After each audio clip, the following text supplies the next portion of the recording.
Olá, eu sou Ivan Lima e você é muito bem-vindo ao canal Fatos Desconhecidos.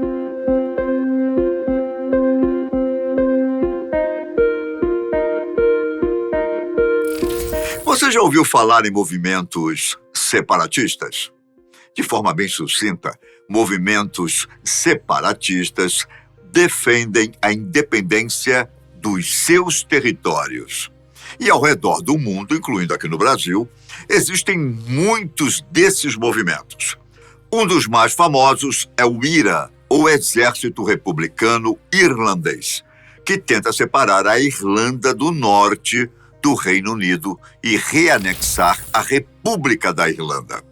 Outra organização desse tipo, muito conhecida, é a ETA, que tenta separar a região do País Basco da Espanha e da França.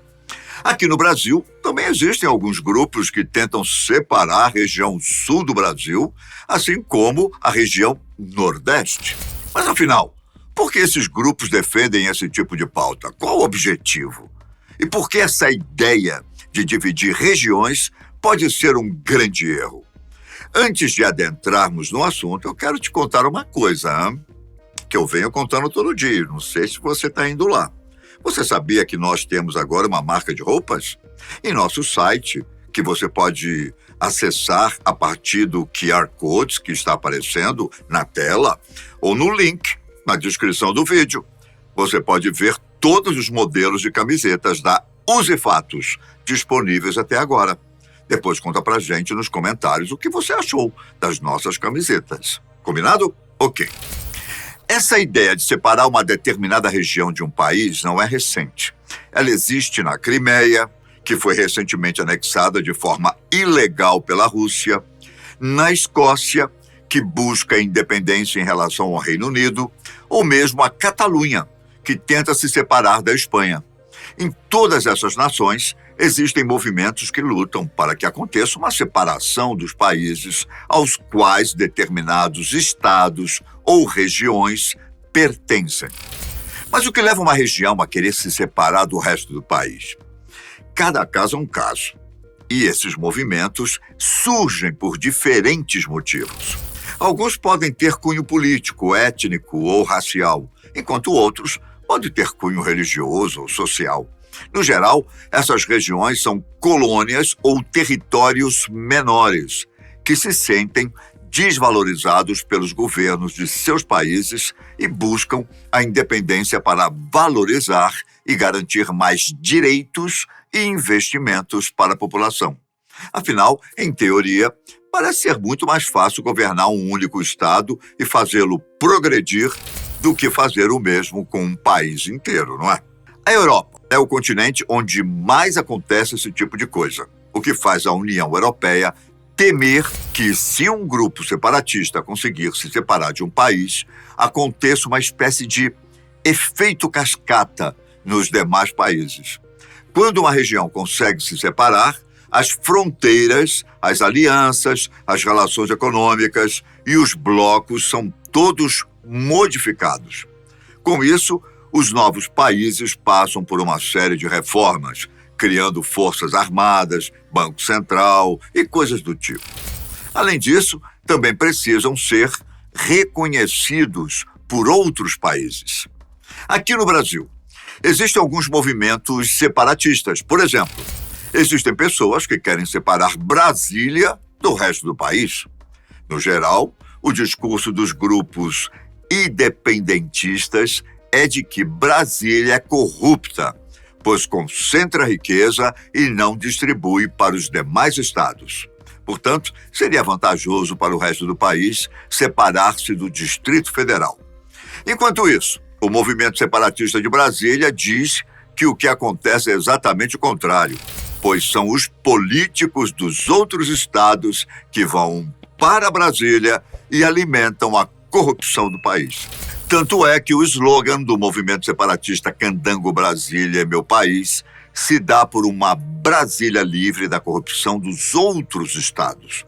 Por lá existe o movimento Brasília Independente, que afirma que o Distrito Federal paga mais impostos à União do que recebe de volta. Há também a Amazônia Independente, que tem como objetivo emancipar os 7 estados da região norte. O movimento O Rio é o Meu País luta pela independência do Rio de Janeiro, enquanto o Espírito Santo é meu país, busca a independência do Estado do Espírito Santo. Esses são alguns dos grupos separatistas do Brasil, lembrando que há mais de 23 movimentos como esses, mas nenhum deles com força o suficiente para conseguir seu objetivo. Porém, existem 2 grupos aqui no Brasil que chamam mais atenção do que esses que eu citei. A organização O Sul é Meu País tenta separar os estados do Rio Grande do Sul, Santa Catarina e Paraná do resto do Brasil. A principal justificativa do grupo para propor a separação é a insatisfação dos 3 estados com o tratamento recebido pelo governo federal. Segundo os apoiadores dessa causa, os sulistas estão cansados de sustentar Brasília e receber migalhas em investimentos. No Nordeste, também existe um movimento chamado Grupo de Estudos sobre o Nordeste Independente, que foi criado entre os anos de 1992 e 1994 em Pernambuco.